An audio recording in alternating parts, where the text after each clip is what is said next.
તો હવે વાત કરીશું સનાતનનું અપમાન અને ઉપવાસના આહવાનની।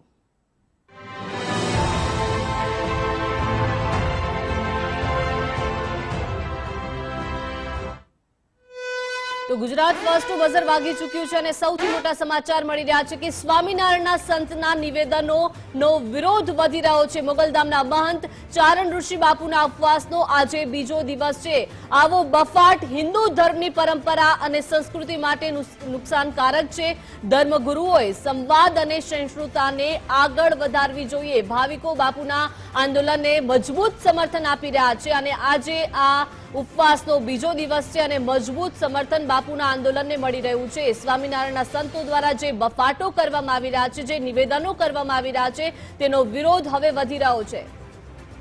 તો આપણી સાથે સંવાદદાતા કૌશિક લાઈવ જોડાઈ ગયા છે। કૌશિક, સ્વામિનારાયણના સંતો દ્વારા જે નિવેદનો બફાટો કરવામાં આવી રહ્યા છે તેનો વિરોધ સતત વધી રહ્યો છે અને બાપુના સેવકો હજારો લાખોમાં છે, મજબૂત સમર્થન બાપુને આપી રહ્યા છે।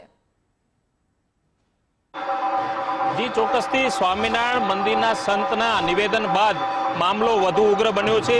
એટલું જ નહીં, છેલ્લા એક દિવસથી કચ્છ કબરાઉ મોગલધામના ઋષિ બાપુ ઉપવાસ પર ઉતર્યા છે। આજે ઉપવાસનો બીજો દિવસ છે।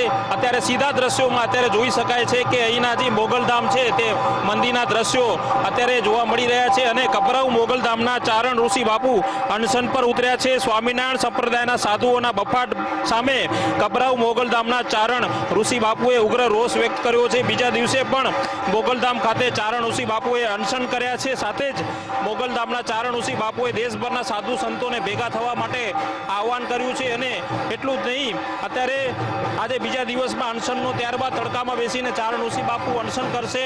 અનશન બાદ ભુજ સ્વામિનારાયણ મંદિરમાં હલ્લાબોલ પણ કરવાના છે અને ખાસ કરીને જોવા જઈએ તો અત્યારે હલ્લાબોલ કરવાના છે ત્યારે અત્યારે મોટી સંખ્યામાં ભાવિકો પણ અત્યારે ઉપસ્થિત રહ્યા છે અને અત્યારે જોવા જઈએ તો ચારણ ઋષિ બાપુએ માંગ કરી છે કે બફાટ કરનારાઓને સાધુઓને જેલ ભેગા કરવામાં આવે, સનાતન વિરુદ્ધ લખાયેલા પુસ્તકોનો નાશ કરવામાં આવે।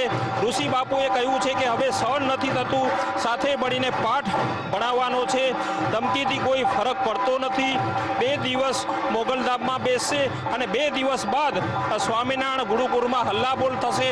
આ વિરોધ પ્રદર્શનમાં લાખો ભાવિકો જોડાશે। તેની સાથે સાથે જોવા જઈએ તો કાયદો વ્યવસ્થા જાળવવા સરકારને પણ બાપુએ જણાવ્યું છે અને આવનારા દિવસોમાં ભક્તો અને સંતો ભેગા થશે તો કાયદો વ્યવસ્થા જાળવી રાખવાની જવાબદારી સરકારની છે તેવું પણ અત્યારે બાપુ જણાવી રહ્યા છે અને આજે બીજો દિવસ છે ત્યારે મોટી સંખ્યામાં અત્યારે લોકો પણ અહીં એકત્ર થવાના છે અને બાપુએ નિવેદન આપ્યું છે કે લેખિતમાં આ માફી નહીં માંગે ત્યાં સુધી આંદોલન ચાલુ રહેશે। જી બિલકુલ, આભાર કૌશિક વિગત સાથે જોડાયા તે બદલ। એટલે કે આ સેવકો દ્વારા બાપુને મજબૂત સમર્થન આપવામાં આવી રહ્યું છે અને જાણકારી એ પણ મળી રહી છે કે ભુજ સ્વામિનારાયણ મંદિરમાં પણ હલ્લાબોલ કરવામાં આવશે।